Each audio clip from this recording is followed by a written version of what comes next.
All right, someone asked me a question in the comments, and I thought I would answer this. And I want to be clear when I make this statement. I am not a registered dietitian. This is not medical advice.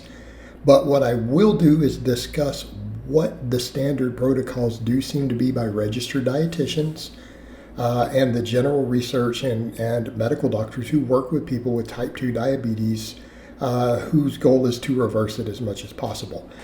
Because the person had asked me, isn't low carb the preferred way to do this? And the answer is no. Is that a successful method sometimes? Yes, it is a method that is sometimes employed, but it is not necessarily the primary method that's used. Okay, and when studies have looked at the different things that do this, they also question whether that's the best approach after weight loss stops. Okay, because one of the things that's been noted, any diet, and I want to be clear, any diet that creates a calorie deficit and causes fat loss will improve type 2 diabetes symptoms, okay, or even pre-diabetes symptoms. Everyone's blood work in that situation improves when they lose body fat and body weight across the board. So we need to be clear on that. That is pretty much ubiquitous through the entire medical industry regarding that, over and over and over and over. So anything that creates a calorie deficit that allows that person to start dropping body weight will reduce type 2 diabetes symptoms to some extent and start improving insulin sensitivity. Okay, hopefully everyone understands this. That again, if you're predisposed to diabetes easily, gaining too much body fat by itself will cause it, and losing that body fat will help alleviate it. All right, it is actually outside of genetics itself. It is the number one lifestyle factor. Other stuff matters, but it is at the top of the list, and it's irrespective of how you got obese. So we need to get that clear first of all. And as far as what is successful, here are the take-homes. What are the 3 factors that we know enhance or reduce insulin sensitivity? All right, and this is not controversial. I want to be clear. This is not controversial in mainstream medicine or in mainstream dietetics. So before anyone jumps up and brings anything else up, this is agreed upon by the general researchers and experts who work with this stuff every day in their profession.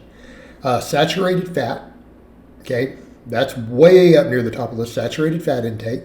Not saying all saturated fat types are equal in this regard, but in general, saturated fat intake, massive contributor to insulin resistance. And keep in mind, that's really what type 2 diabetes is severe insulin resistance. All right, number 2, refined fructose. What most people call refined sugars, or they're simply calling sugar, is very specific. It's not because something is simple and it is a sugar. It is because it is rapidly absorbed fructose, a specific sugar. The common sources, what most people think of when you're like, well, what do you mean by fructose? Table sugar is 50% fructose. It's rapidly absorbed, has no fiber, okay? High fructose corn syrup is 55% fructose. So a hair more fructose per little droplet, right?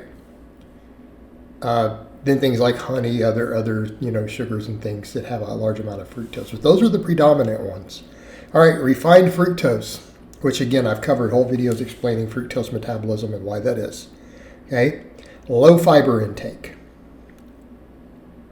Right, the first 2 are very obvious in terms of the liver, right? Both of those cause accumulation of fat in the liver. They cause insulin resistance when consumed in large amounts.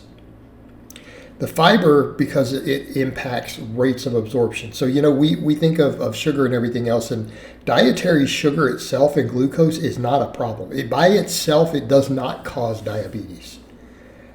These other factors, particularly combined with absorbing it too fast, now that's where we run into problems. But keep in mind, if you're not insulin resistant, fast absorbing glucose is probably not that big of a deal.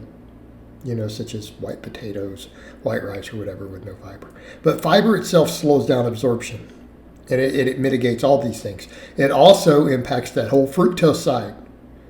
It blunts the negative effects of the fructose through methods I've discussed already in other videos. All right, so when you sit back and look at it, what approach do you think is usually used by clinicians? Any diet that improves any of those three things, and preferably all three. Okay? Reduce saturated fat as low as possible. That helps. Reduce refined fructose as low as possible. That helps. Add more fiber. Now, in a perfect world, the most effective and most rapid methods that have been found to consistently work for reversing the symptoms of type 2 diabetes to the point where a person no longer needs medication for it. I mean, in theory, they still have it, but if it's managed well enough that you don't have to take anything for it, you're in a pretty good place. All right, combining those three. So any dietary approach that improves all three of those actually seems to work the most rapidly, and it continues to maintain many of the effects once the diet is adjusted. Okay, the problem with a really low carb approach when it stays high in saturated fat, there's still the liver side of it to factor in. It doesn't improve. So once weight is stabilized, once weight is normalized, there can be problems in the long term still. If the low carb diet is really high in saturated fat, they aren't always. And that's something a lot of the clinicians who work with this point out. When they're giving someone a lower carb approach for this, if that's the route they choose to do, they're not giving them bacon and eggs all day. Okay? So people need to understand that difference in grass-fed butter. No, they're probably having them eat a lot of healthier fats. Fats that improve insulin sensitivity in the lab. Okay, usually plant-based polyunsaturated fats being near the top of the list. But they can also do low-fat, very, very low-fat diets that are high in starch and high in fiber. Actually are a time-proven effective protocol that works for this also. Because it's not the low-carb part of the low-carb that helps. It's just the reduced insulin absorption or the glucose absorption that you would get from the other as well, as long as fiber was kept high. But it's also anything that reduces the saturated fat and the refined sugar tends to help. So any approach that does all three of those things is going to produce the best outcomes.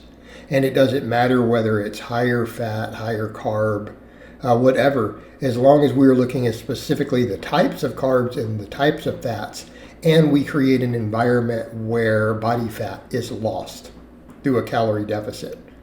Okay? And if people do those things, it actually has a nearly 100% success rate. And this is according to the experts who treat people with this. All right, guys, but that's really all I have to say on that today. I hope it's been informative, and I'll talk to you guys next time.